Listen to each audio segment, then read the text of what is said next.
Hey guys, we're back with the house in Fata Morgana.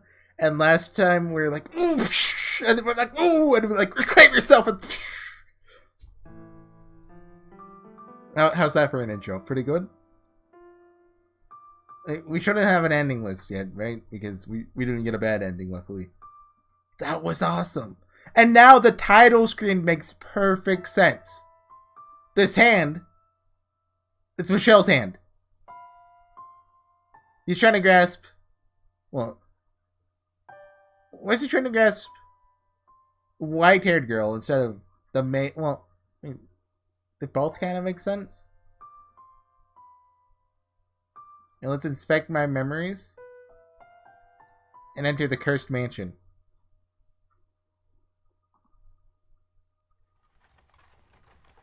So I assume there's going to be some retreading what we've already seen in the fourth floor. But, you know, the XXXs will be what they should be, maybe? Not sure how that works. It's been several days since I left the capital. I could still see it when I closed my eyes. The people lined up on the Grand Pont, awaiting entry, eager to start a new life there, brimming with hope. As a city, people were willing to pay high taxes to live in. If you're a performer, you could get some of those costs shaved down a bit by putting those skills to use. The capital was harsh on those who wanted in, and apathetic about all who left. It was composed of a powerful nobility and clergy. Clergy, right? Wealthy merchants and bankers, a large population of poor. It was the city I'd called home for a long time. I didn't know much about where I was heading. It's getting foggy. Looks like it might rain. Maybe we should take a little break. Oh!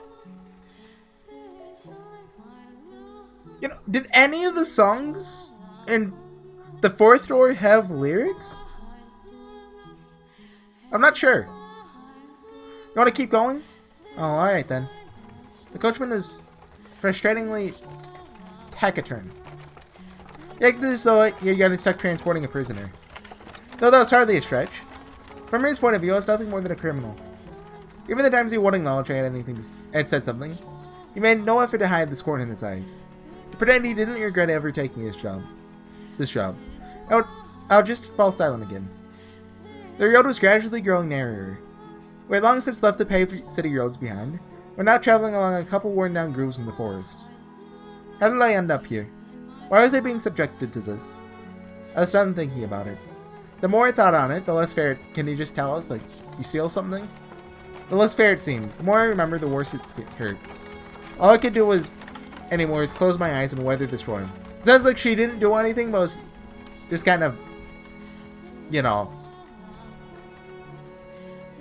accused of something she didn't do, maybe? Well, she said, where is it?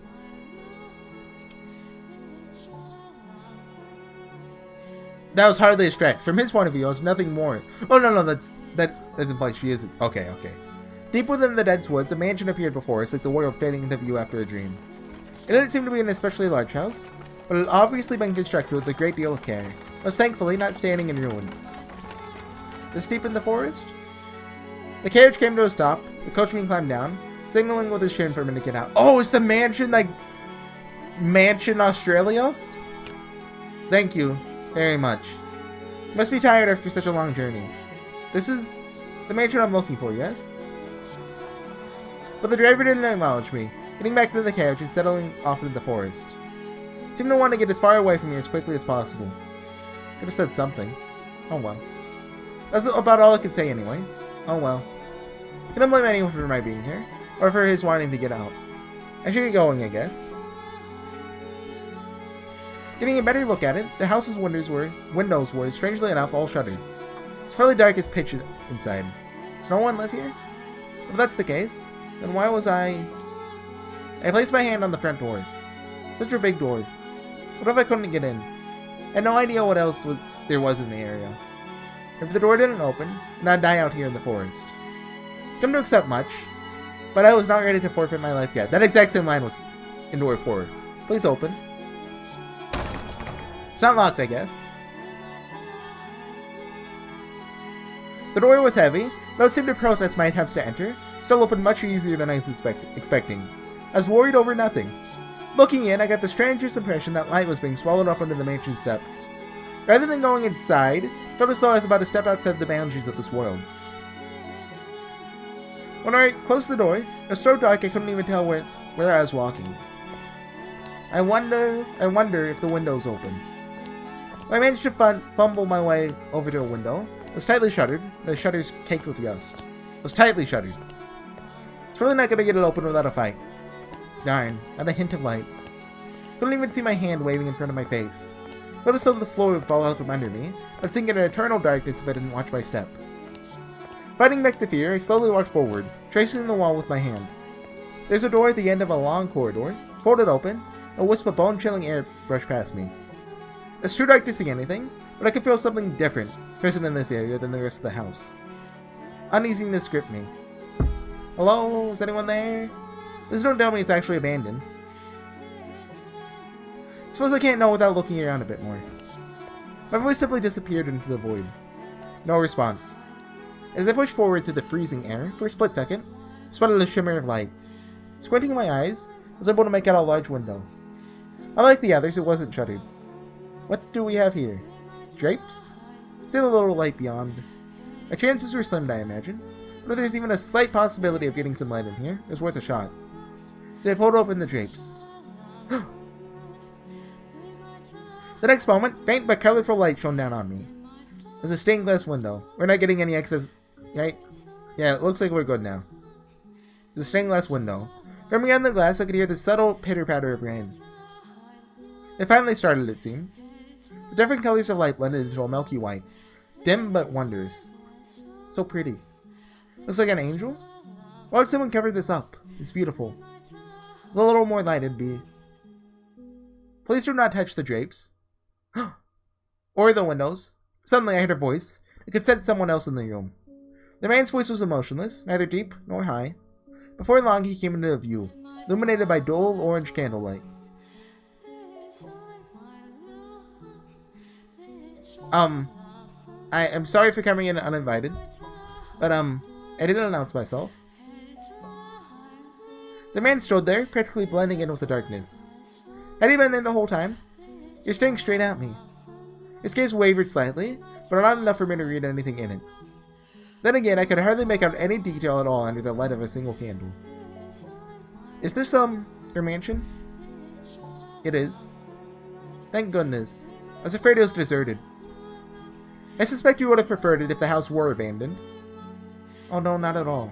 I'd be scared to death staying in this dark mansion all by myself. I'm sorry. No ill will intended. But I do think you could do with some light. That way you could see where you were walking. I'm sure this room would look splendid illuminated. Not necessary.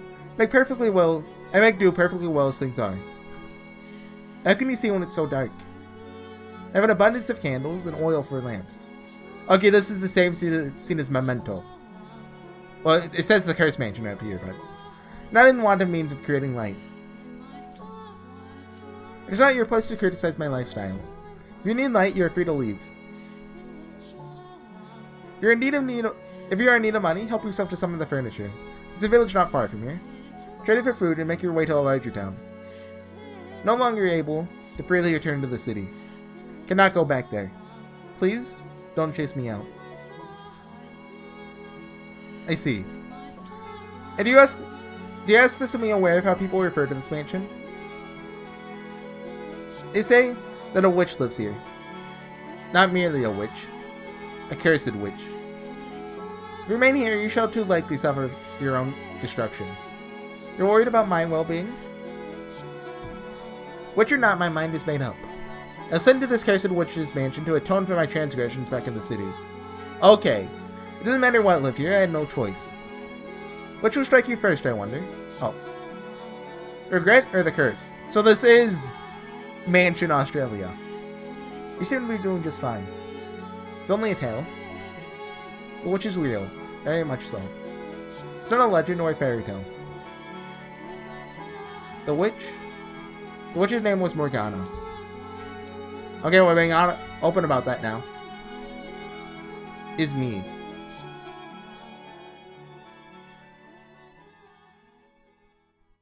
Okay. Yes, that was our first encounter. It was nothing flowery or dramatic. It was rather laced with suspicion and wariness. We knew nothing about one another. I had no interest in changing that. But nonetheless, this is where it all began. Where my history with her commenced.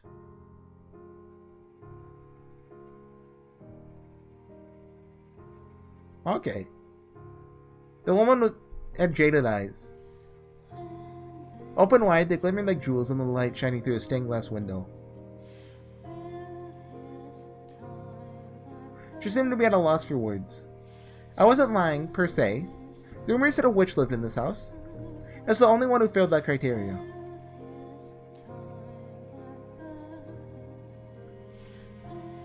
That said, rumors could be interpreted to me talking about me. Wait, what? Okay. Just staring at me dumbfounded for a few moments, the woman suddenly burst into laughter. Yeah, I was thinking you're kind of scary, but it turns out you're actually quite funny. What? Never would have guessed you were someone to tell such a ridiculous joke with a straight face. I wasn't. You don't look at all like a witch. And it's dark and I can't really see. But you seem to me like a rather handsome man. The word witch has broader meaning than just a woman who practices magic. Any unholy person with cursed powers, man or woman, can be considered a witch. I think I get what you're trying to say, but my mental image of a witch is definitely more a woman. So you're not a witch. The song is nice. To tell you the truth, I don't know who might be here, which I'm rather scared. I think I can make this work. I want to protect this smile. You've done a good job in 10 minutes of making me want to protect that smile, game. What do you... It's a pleasure to meet you, Master. Master? I sent you from your old home. I was an Abigail for your mother, but well, I might have made a little goof. I froze the moment the word left her mouth. Home. It rattled around in my skull, shaking up terrible memories that almost brought me to my knees. Why, after all these years, were they reaching out to me now? And not even sending someone to bring me back, just sending someone. To what end? For what purpose had they shipped an Abigail out to this remote mansion? What was my mother thinking? Is this another one of her attempts to break my curse? What do you mean, made a little goof? My voice came out weak. One thing that's very important is his curse actually killing people that he touches. I don't think so. I don't know what his curse is, but I don't think it's that. Like, I don't think it's anything like fantastical. Like maybe, you know, he considers his you know, white hair, red eyes. Wait, does he have red eyes? No, he doesn't, does he? What is white hair? Maybe he considers that a curse, or you know, something like that. My voice came out weak. I did my best not to let it show on my face. It was a teeny tiny mistake. Nothing you need to concern yourself with. What did Mother say about me? Well, it was actually your father who told me to come here. Never really spoke to your mother much. Father sent you? That made even less sense. What would he have? Father even know I was here? Well, if he had known, I would have been... Who was this woman? What was her goal in asking to stay here? Well, there you have it. I'll be here for a while. If you need me for anything, do not hesitate to ask. I'm confident I can handle most everyday tasks. Now, where should I begin? I know. Are you hungry, Master? Food? I can't imagine you eat much, being as skinny as you are. I turned my back on her without responding. No matter what her goal was, she had been sent from that house. There's no way anything good could come from that. There's no way I could live with someone who had ties to them. But we know the curse. Oh, I didn't notice that. The UI changed one with him to Leafs. It's roses with Giselle. Sorry about that, we're back. I tried talking and I just kept screwing up. And I was like, how do I talk? Then I coughed and then I had to take a drink, so I was like, I'll just cut it. There's no way anything good could come from that. There's no way I could live with someone who had ties to them. I prayed she would take the hint, give up and leave. Master. So I kept ignoring her. Master. I ignored. Master. I ignored her. What would you like for supper? Nothing. But failed, spinning back and shouting. Her eyes went wide, and then she gave a sheepish giggle. Glared at her as she fidgeted uncomfortably. Eating is one of the most basic human needs, so if you're hungry, you should really eat. Said I didn't want. I love that trope in media. When a character goes, I'm not hungry, and then their stomach just growls. What was that sound? Oh, that was her! It's even better. Must you ask? It's not a very polite thing to ask a lady, you know. Huh? You know, it was a long trip, and all I had to eat on the road was dried fruit. Felt like I was some kind of animal. So, what I'm trying to say is that I'm hungry. That wasn't the sound of her stomach growling, was it? Felt lightning had struck in the distance. When would like some supper? The kitchen is at the far end of the hall on the first floor. There's food in the cellar. Help yourself to any of it. Thank you so much. Honestly, feel like I haven't eaten in days, and I'm about to die of starvation. Oh, and I shouldn't need any help finding it. Plan on exploring the house anyway. It's rather exciting, being in a new place. No X's? I just gotta play it safe, you know? Dang it. That did not go as planned. Oh well. She can do as she pleases. I have nothing to do with it. Oh, Master, are you sure you don't... No. Master? What is it now? My name is Giselle. It's a pleasure to meet you.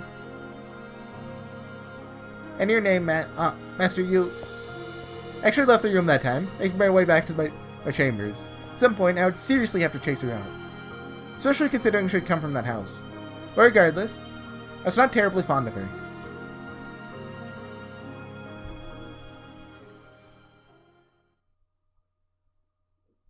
Do you think all the other doors are going to have, like, this difference to them, like, told? I'm not sure. Okay, I can see them doing that, but I can see them not doing that. I really didn't understand Michelle. That's probably because we were still essentially strangers. Having been sent to the mansion as reparation for my mistakes, wasn't sure who I might find there. But I was tentatively convinced that he wasn't a terrible person. He didn't do anything to me, except stay away. Michelle spent most of his time in his chambers, which he told me to never enter under any circumstances, so we really encountered one another in the halls. For that reason, I made my effort to be kind and cheerful on the sporadic occasions we did cross paths. Figured if I kept that up long enough, he'd eventually warm up to me. As new housemates, being able to enjoy our time together was obviously preferable to the alternative. If I did manage to break the ice, I hoped we would be able to do some talking. About the mansion, about him, about me. Just had to keep working at it. Michelle didn't need me to take care of him. He handled his own day-to-day needs and activities by himself, and in fact, he didn't ask me of anything. An aristocrat who had no use for a servant. I hadn't met anyone like him before. Alright then. That meant about all I could do was clean. I wasn't sure how his room looked, but the rest of the house was, quite frankly, an absolute disaster. The dust was so heavy it was obvious it hadn't been touched in years. Let's get started. Couldn't be healthy to live in these conditions, so I set out to clean each room in the house one by one. That said, it wasn't going to be an easy task. Not because I was bad at cleaning, in fact, I considered myself quite good at it, but because it was near impossible to find all the dust and grime that needed cleaning under the flickering light of a candle. Can't understand how anyone sane can live in this dark. What's wrong with him? Maybe he's actually a vampire. Oh god, wouldn't that be something? You can see it now. I'm sneaking out every night to suck the blood of pretty girls. Priceless. Act! That means I'm in trouble. Look at me, Miss One-Woman Comedy Show here. Yep. I am able to get him to warm up to me. Though maybe they'll give me a little more room to make some changes. Like opening some windows. No light and no fresh air. No thank you. Anyway, see the candlestick down? Set the candlestick down. Pulled over a chair to stand on. Started wiping down the shelf. The chair legs seemed to be uneven, so as it wobbled slightly beneath me. So many books. Wondered, do they all belong to him? I knew parchment was expensive, so it was rather astonishing seeing this many stacks of it in one place. There are even some books with bulky, extravagantly decorated covers. He does come from an esteemed family. Spending enough time in his family's home, there was a constant bustle of servants and guests. The exact opposite of what this mansion was like. Why did he left his home? What had he done to be sent all the way out here to this remote mansion with less than savory reputation? I need to be careful not to overstep my bounds. I'm a servant now. A servant. But once the thought had crossed my mind, I couldn't get it out. I always had a bad tendency to chase my curiosities as soon as they struck, pushing to scratch the itch no matter how much my actions annoyed others. I couldn't do that here, though. I'm simply a servant. If I got on Michelle's bad side, I risk getting thrown out. Wonder what kind of books he's got in here. So I attempted to distract myself. I grabbed one of the books and attempted to pull it out. What? But the strings binding the parchment must have gotten tangled at the back. Oh, whoa! Because the books on either side tilted back with it. Ah! Then the entire row came crashing down on top of me. Ow. All for cripe's sake? Is that a saying? I had fallen off the chair, and a downpour of books was still coming down on me. A mountain of dust with it. Seriously? What are you doing? Suddenly Michelle was there, looking down on me from a little ways away. There's, as usual, not much I could read from his expression, but I could hear a vague trace of exasperation in his voice. I was doing some cleaning and impressive work. I'm usually better than this. Just so dark, mistakes should be expected. I really think we should open some windows, Master. Get some light, get some air flowing through here. I never asked you to clean anything. You did this entirely yourself. But there's so much dust. Can't be good for you. Perfectly healthy, I don't see the problem. And he even seen himself? No way someone that skinny was perfectly healthy. Look like you have something to say. You can make out my face in this darkness? Oh, you know. Want to be useful, and cleaning is about all I can do here, so, you know. I was sensing something else, but alright. He let out a sigh, stepped over the pile of books, and reached his hand down for me. Suddenly felt a pang of embarrassment about the fact that I was still splayed out on the floor. I raised my hand up to take his. Only for him to pick up a book instead. You can at least help me up. You have legs. He said casually, returning the book to the top shelf. Maybe I was wrong. Maybe he was a terrible person.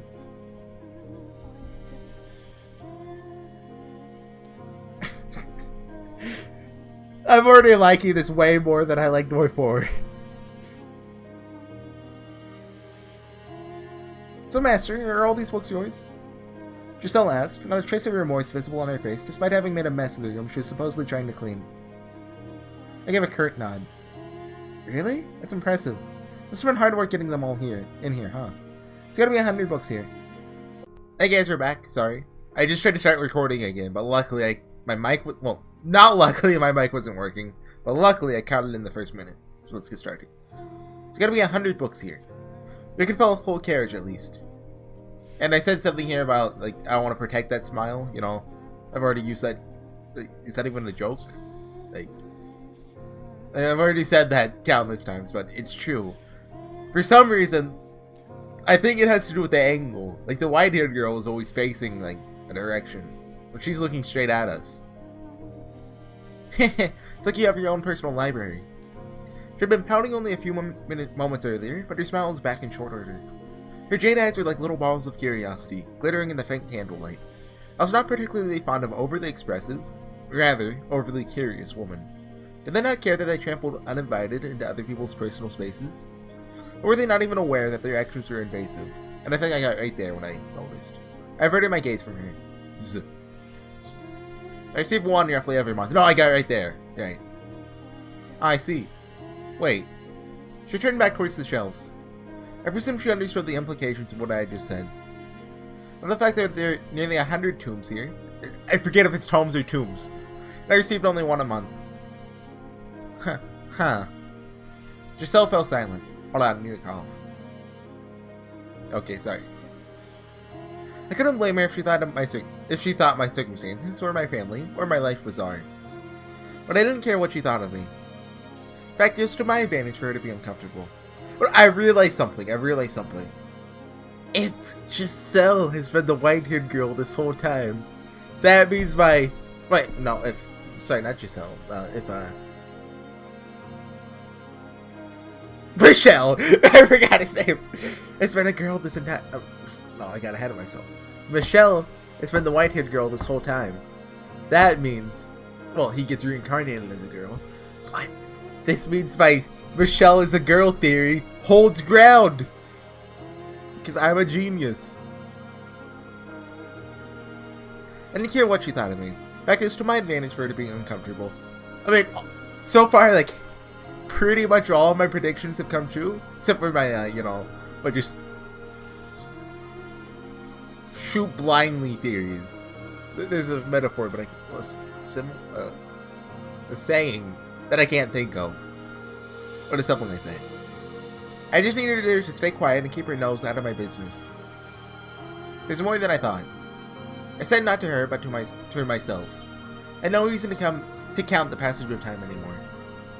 Only the book served as a record of how long I had been here. 121!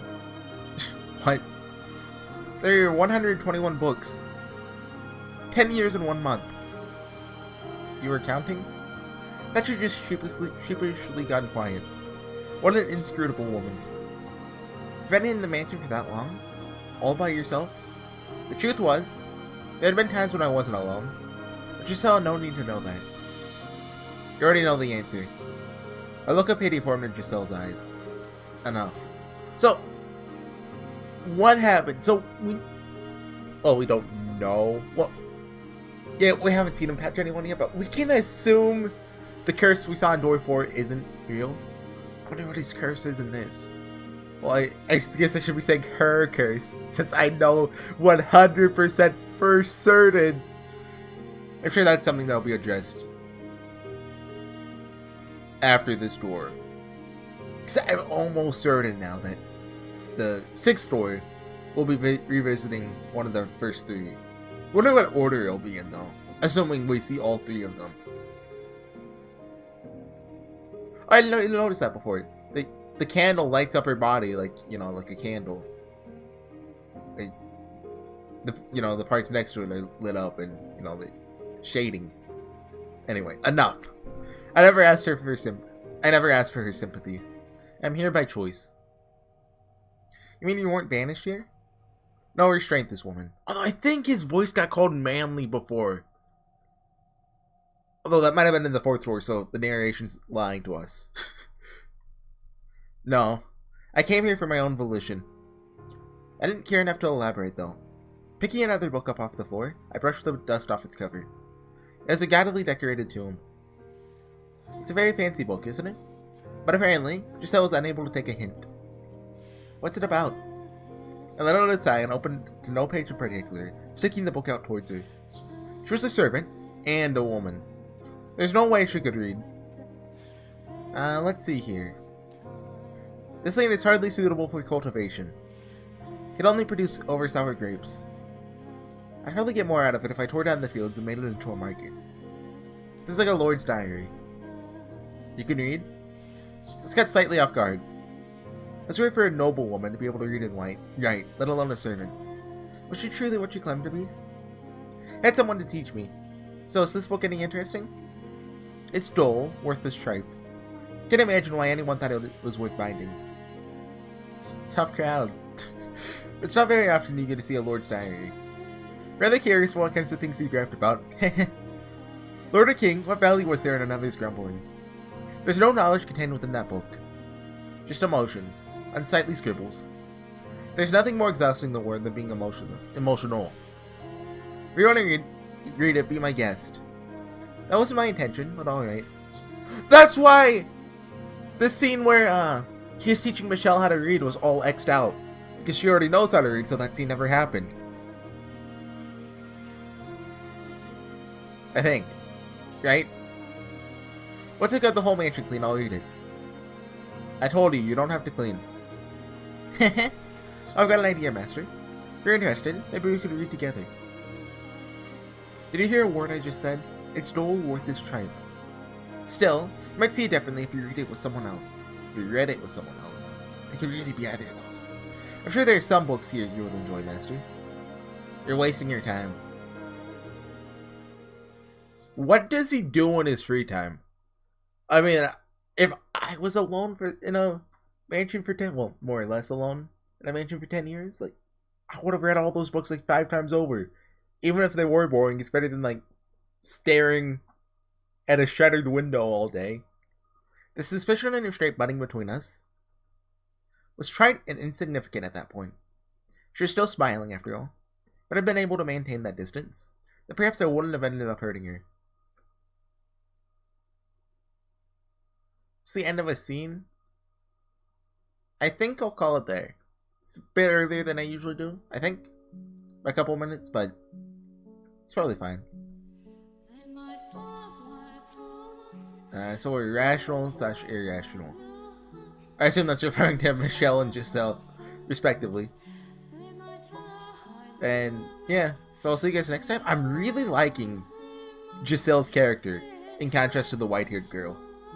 Like, you know, the white-haired girl is cool, but Giselle, I'm doing that one thing. I don't know what to call it. Yeah, but just imagine me. Yeah, you get it. You don't get it at all. That's what makes it funny. Anyways, I'll see you guys next time. Bye.